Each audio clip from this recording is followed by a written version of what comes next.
Damn.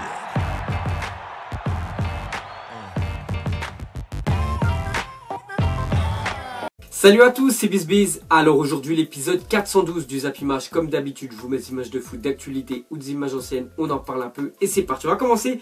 Et tout d'abord, à souhaiter l'anniversaire de Kostas Mitroglou, l'attaquant de l'Olympique de Marseille qui fête aujourd'hui 30 ans. Donc il faut avouer qu'un Mitroglou cette année, c'est quand même une saison compliquée pour lui parce qu'il fait tout le temps banquette. Même si hier, il a été buteur à Mitroglou parce qu'on peut voir qu'il est rentré à la 77e minute et 14 secondes entrée en jeu de Mitroglou et 77 minutes et 49 secondes. Donc 35 secondes après son entrée en jeu. Il donne la victoire à l'Olympique de Marseille parce que Marseille hier se déplaçait à Toulouse, donc il a marqué le deuxième but.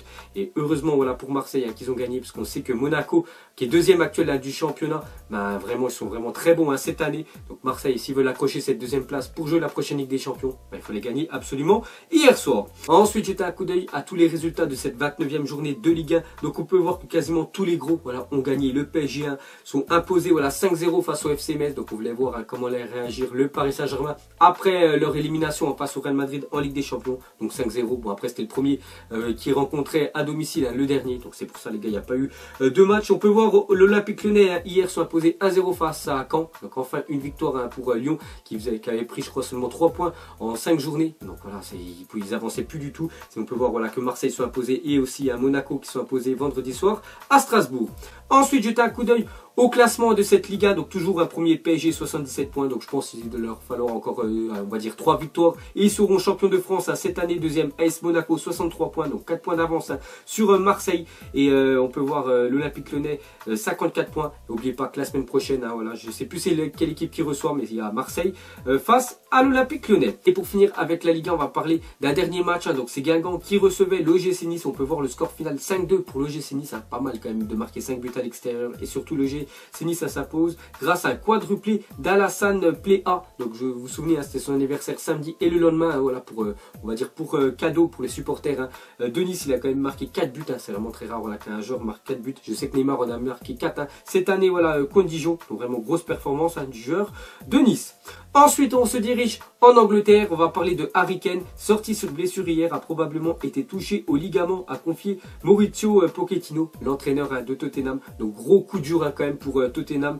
Donc on sait qu'ils sont fait éliminer cette semaine en Ligue des Champions face à la Juventus. Et aussi, ils vont perdre, je pense, pendant pas mal de semaines quand même, Harry Kane. Parce que regardez, la cheville d'Harry Kane. Ça me fait penser à la même blessure qu'a eu Neymar. Vous savez que Neymar il est indisponible 2 mois. Donc je pense que ça sera 2 mois pour Harry Kane. Parce que regardez le gardien de Bournemouth, je crois c'est Begovic, c'est un gardien de Chelsea. Regardez la jambe de Harry Kane. Donc tout simplement sa cheville, enfin un angle droit. Donc je pense qu'il va falloir pas mal de temps de repos.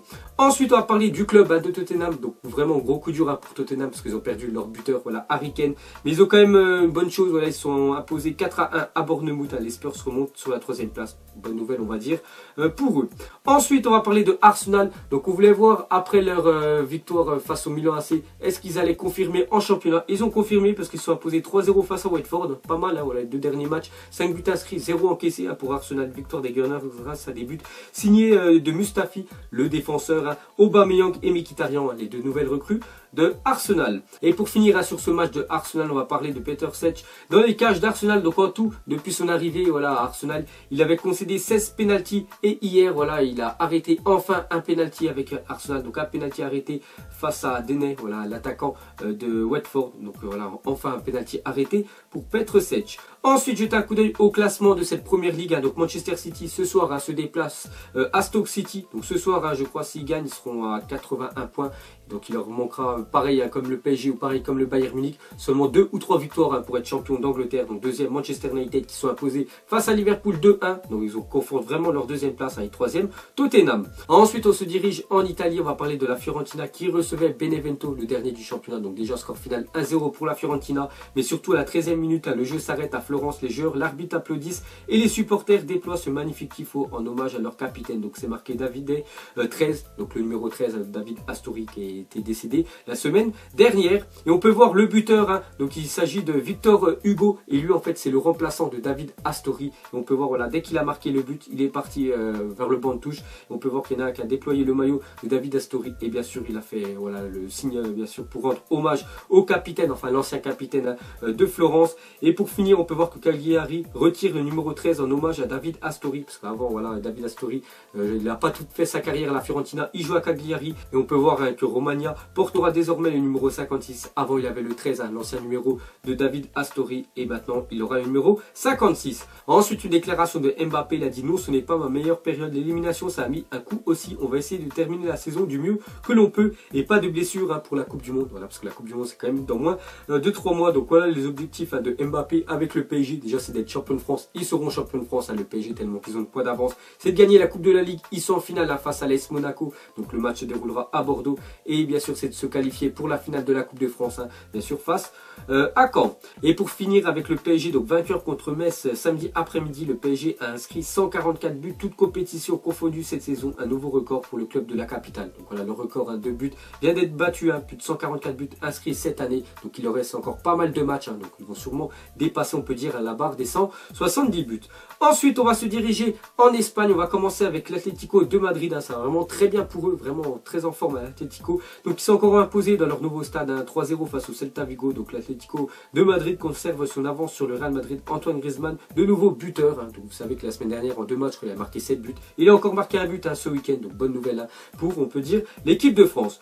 Ensuite, on va parler de l'autre gros club voilà, en Espagne, hein, actuellement, voilà, le leader. Donc, c'est le Barça qui se déplaçait chez le dernier. Ça aurait pu être un match piège, mais on peut voir que le Barça s'en sort vraiment très bien parce qu'ils sont imposés 2-0 voilà, face à Malaga. Et juste sur ce match-là, il n'y avait pas Lionel Messi parce que Lionel Messi était laissé voilà, au repos, surtout parce qu'on peut voir que la famille Messi, au grand complet, après la naissance de Ciro, parce que voilà, Lionel Messi, sa femme surtout, a accouché ce week-end. Donc, c'est pour ça qu'il n'était pas au match. Hein. Donc, on peut voir les 3 fils, bien sûr, de Lionel Messi. Et pour finir avec les très gros club en Espagne, on va finir bien évidemment avec le Real Madrid hein, qui se déplaçait à Eibar. Eibar hein, c'est vraiment une équipe costaud à domicile. On voit que le Real hein, s'est quand même imposé 2-1. Donc grâce à un doublé de Cristiano Ronaldo, les Madrilènes récoltent provisoirement à 4 points de l'Atlético de Madrid. Donc encore une victoire voilà, pour le Real Madrid.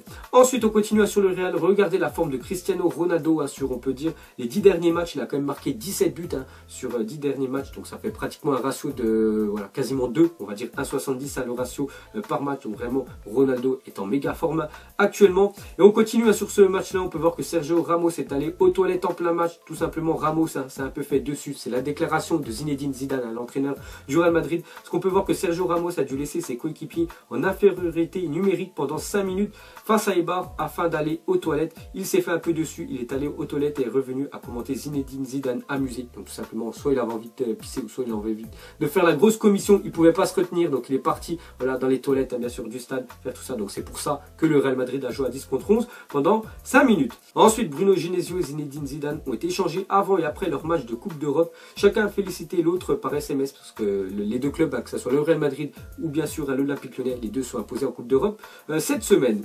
Ensuite, d'après les informations de Téléfoot, N'Golo Kanté et Fabinho sont suivis par le PSG pour remplacer Thiago Motta. Alexandro, la priorité du club parisien pour pallier le probable départ de Lewin Kurzawa. Donc j'en ai déjà parlé à samedi que voilà, le PSG était vraiment intéressé par N'Golo Kanté, mais Kanté voilà, ne veut pas, lui il veut pas faire un retour voilà, en France, il est très bien, il a dit, en Angleterre. Donc Fabinho, pourquoi pas, voilà, l'année prochaine au PSG, et pour remplacer voilà, en défenseur gauche, il faut absolument un latéral voilà, au PSG l'année prochaine pour être compétitif, on peut dire, en Ligue des Champions. Donc ça sera pas, voilà, Kurzawa sera pas Berchiche, donc il penserait bien sûr à Alexandro de la Juventus, mais je pense hein, qu'il va falloir l'acheter très cher.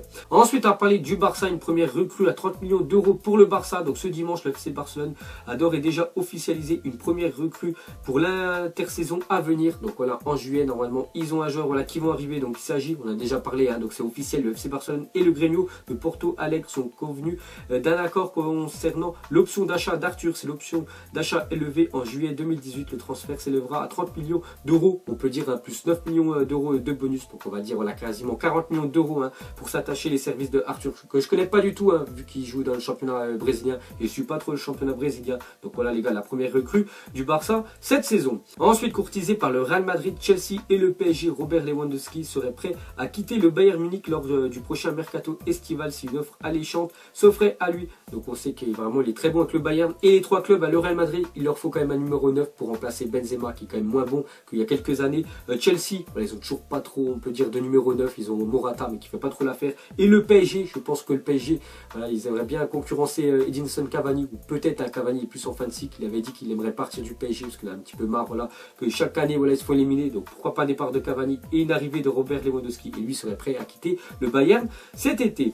Et pour continuer avec lui, on peut voir qu'il est devenu ce samedi le meilleur buteur étranger de l'histoire du Bayern Munich, égalant le record de Jovan Elber. Donc je crois que c'est un joueur brésilien qui a quand même marqué avec le Bayern Munich plus de 139 buts. Et aussi le Polonais s'installe également comme le 7e meilleur réalisateur du Bayern, toute nationalité et compétition confondue. Donc vraiment très gros buteur, hein, Lewandowski.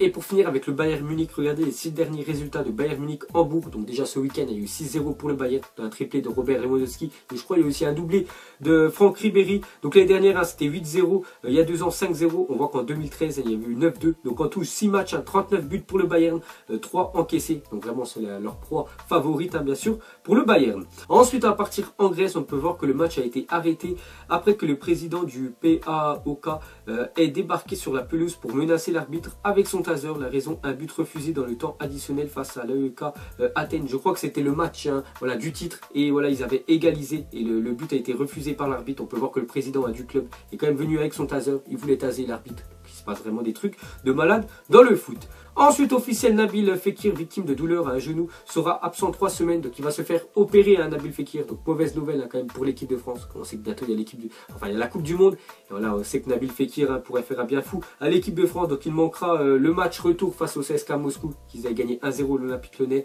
Le choc, hein, voilà, face à l'autre Olympique, l'Olympique de Marseille dimanche prochain. Et bien sûr le rassemblement de l'équipe de France. Donc Deschamps va donner sa liste jeudi. Ensuite, jeter un coup d'œil au classement des meilleurs buteurs européens cette saison, toutes compétitions confondues. Donc le premier, Harry Kane, 35 buts. Hein. Le deuxième, Ronaldo, qui est égalité avec Cavani et Immobilier, 33 buts. Et on va dire le troisième, à Lionel Messi, Mohamed Salah, 32 buts. Donc vraiment gros comeback quand même de Ronaldo. Parce que regardez, voilà le comeback de Ronaldo le 1er octobre. Hein, donc toute compétition confondue. On va le comparer avec voilà, l'autre gros joueur actuellement, bien sûr, Lionel Messi. Donc Messi, le 1er octobre, était à 14 buts. Ronaldo seulement 5 buts. Et on va dire le 10 mars, regardez les stats. Hein. Donc Lionel Messi, 32 buts. Et Ronaldo, vraiment, qui n'arrête pas de marquer, hein, ces temps-ci, que ce soit en Ligue des Champions, en championnat et tout. Donc 33 buts, donc il a marqué déjà un but de plus, hein, que Lionel Messi. Ensuite les gars, regardez le compte à rebours pour la Coupe du Monde. Donc maintenant chaque jour dans mes Zap Images, je vous dirai voilà, une stat, hein, sur la Coupe du Monde. Donc hier, vu que j'ai pas fait de Zap Images, je vais vous dire la stat d'hier. Donc on peut voir qu'hier c'était à J-96. Donc Oleg Salenko détient le record de buts marqués sur un match. Donc c'était Russie-Cameroun, il a marqué 5 buts sur un match. Donc actuellement voilà, c'est le record en Coupe du Monde. Et aujourd'hui, hein, la stat sur la Coupe du Monde, c'est l'anglais Geoff Hurst a réussi un triplé lors de la finale 1966 face à la RFA, donc unique, donc c'était RFA, je crois c'est l'équipe allemande, donc c'est le seul joueur à marquer un triplé en finale de Coupe du Monde. Et pour finir, à ce Zap Image, on peut voir 3 équipes, donc c'est 3 équipes qu'a entraîné Pep Guardiola. Donc pour vous, quelle est la meilleure? Donc est-ce que c'est le Barça de Pep Guardiola, est-ce que c'est le Bayern Munich de Pep Guardiola, ou est-ce que c'est Manchester City actuel de Pep Guardiola? Donc 3 très grosses équipes, donc moi je mettrais quand même le Barça, qui était tout simplement énorme, hein, on va dire, il y a quelques années. Donc voilà les gars, la fin de Zap Image 412. Donc si ça vous a plu, un petit like et je vous ferai l'épisode 413 demain. Donc moi je vous laisse et je vous dis à la prochaine comme d'habitude. Ciao à tous. Dans le tour, j'ai la veuve dans l'OCB, là je suis au Mama Shelter. Je sais même pas comment s'appelle, elle doit passer vers 20h. Les yeux rivés vers le ciel, en vrai j'ai mal, j'y pense encore. Mon poteau en cellule, il me manque c'est quand qu'il sort. Ok je me cale, toujours au fond du car. Comme au virage, à Marseille ça crie aux armes. J'ai pas le permis, vas-y la mise prend les commandes. Ne fais pas la pilote, n'oublie pas c'est qui commande.